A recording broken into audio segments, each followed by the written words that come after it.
हर दिन ऐसा फ्रेम नहीं होता, हर दिन ऐसी जगह नहीं होती और हर दिन ग्राउंड पर हम समस्याओं को जब कवर करने आते हैं तो एक जैसी परिस्थिति नहीं होती। नमस्कार, मेरा नाम है उत्कर्ष चतुर्वेदी। मेरे साथ फ्रेम में आपको दिखाई दे रहे हैं मेरे वरिष्ठ सहयोगी घनश्याम सिंह जी। और घनश्याम जी, हम दोनों इस वक्त उत्तर प्रदेश के गोंडा जिले में मौजूद हैं।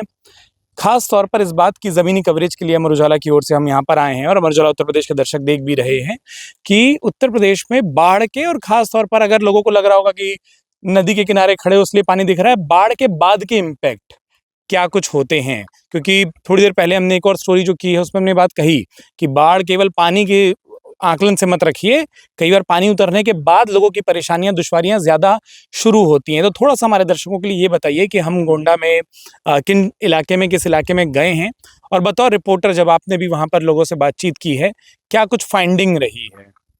अभी हम एली परसौल ग्राम पंचायत में हैं। अभी यहाँ पानी कुछ कम हुआ है, लेकिन उसके बावजूद भी तमाम तरह की समस्याएं हैं। इतना ज़्यादा कीचड़ और दलदल जैसी स्थिति है कि लोगों का रास्तों पे चलना मुश्किल हो रहा है। चारा जो है वो सड़ चुका है, पानी की वजह। पानी भरा था, उतर गया है, लेकिन उसकी वजह से जो चारा है वो सड़ गया है। पशुओं के लिए दिक्कत है, लाने ले जाने में दिक्कत है तमाम तरह की। कल ही अभी हम जो बाढ़ चौकी पर गए थे, वहाँ पर एक बीमार व्यक्ति को एम्बुलेंस नहीं मिली। उसको खटिया पे उसको बहुत लंबे दूरी तक पन्नी उड़ा के ले गए, क्योंकि बारिश हो रही थी। आज गए हैं तो वहाँ पे आनन फानन में एम्बुलेंस आई है और सब छिड़काव वड़काव किए हैं वहाँ पे। मतलब लोग दिखाई दे रहे थे। एक अभी हमें मिले हैं मुनीजर यादव हैं वो। इनके 5 बीघा खेत जो है कटान में चला गया है। खेती ही उनका वो मेन साधन है। घर भी डूब चुका है। यहाँ सड़क किनारे वो समोसे की दुकान चला रहे हैं। तो ज़िंदगी बहुत मतलब कठिन है इस समय, और बहुत दिक्कतें हैं लोगों को।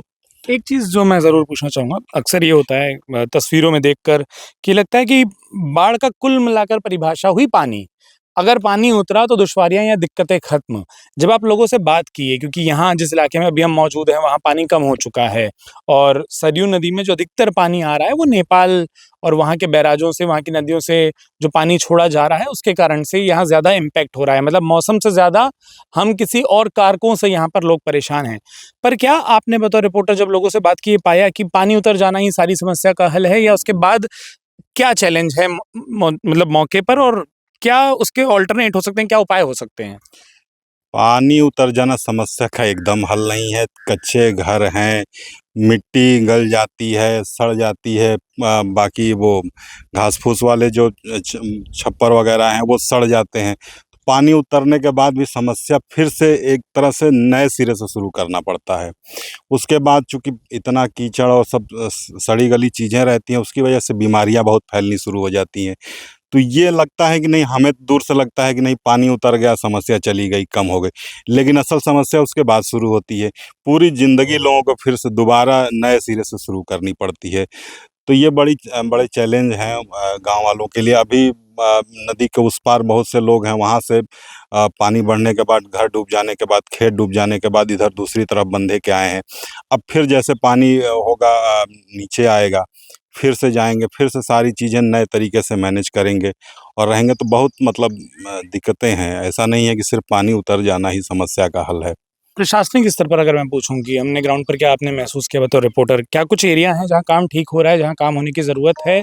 दोनों ही अगर आप बताएं तो कहाँ-कहाँ, कौन से एरिया हैं, कौन-कौन से क्षेत्र हैं जिस पर अभी भी प्रशासनिक मदद की दरकार लोगों को दिख रही है, वो दरकार दिख रही है? और कौन-कौन से एरिया हैं जहाँ काम अच्छा हुआ, जिसके कारण शायद इम्पैक्ट जो हम अमूमन देखते हैं वो नहीं भी हुआ? प्रशासन ने बाढ़ राहत किट वगैरह तो बाँटी है गाँव में, हर जगह लगभग बाँटी है। जो कटान वाले जिन लोगों के खेत वगैरह गए हैं, उनके अभी जो है पैमाइश वगैरह और उसकी चिन्हित नहीं हुआ है कि किस-किस के कितने खेत कटे हैं। तो ग्रामीण बता रहे थे कि इसको जल्द से जल्द सरकार को करना चाहिए, ताकि उनको मुआवज़ा भी मिल सके उसके हिसाब से। बाकी स्वास्थ्य सेवाओं को लेके थोड़ी-सी दिक्कत अभी है दूर-दराज के इलाकों में, उस पर ध्यान देने की ज़रूरत है, क्योंकि पानी उतरने के बाद बीमारियों का खतरा काफ़ी रहता है। तो लोगों को ये है समस्या कि नहीं, स्वास्थ्य सुविधाएँ थोड़ी सुधार की जाएँ।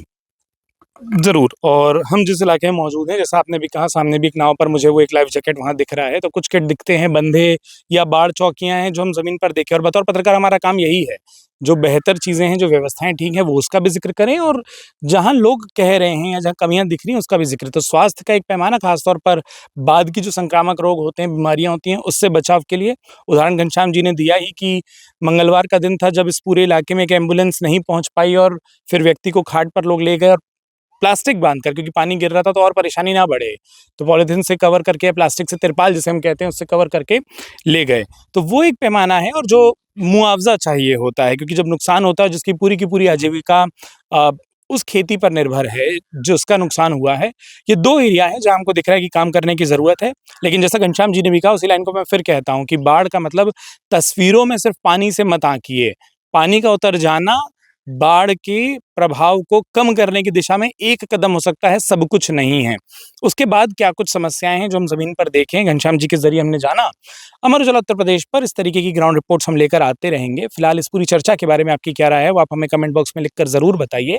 और आप उत्तर प्रदेश के किसी ज़िले में अगर चाहते हैं कि किसी समस्या पर हम ग्राउंड पर आएँ, तो कमेंट बॉक्स में उसका भी ज़िक्र करिए कि आप किस ज़िले की, किस तहसील की, किस शहर या गाँव की कौन-सी समस्या चाहते हैं, जिस पर हम मौके पर आएँ, उसको खुद देखें, एनालाइज़ करें, और आपके माध्यम से या आपके उस बात को ज़िक्र करने से हम उसे उठाएँ, वो भी बताइएगा। फिलहाल अमर उजाला उत्तर प्रदेश पर इस चर्चा को यहीं विराम देते हैं। आप सभी का हमसे जुड़ने के लिए बहुत-बहुत शुक्रिया, और घनश्याम जी, इस बातचीत के लिए बहुत-बहुत शुक्रिया। बहुत-बहुत धन्यवाद।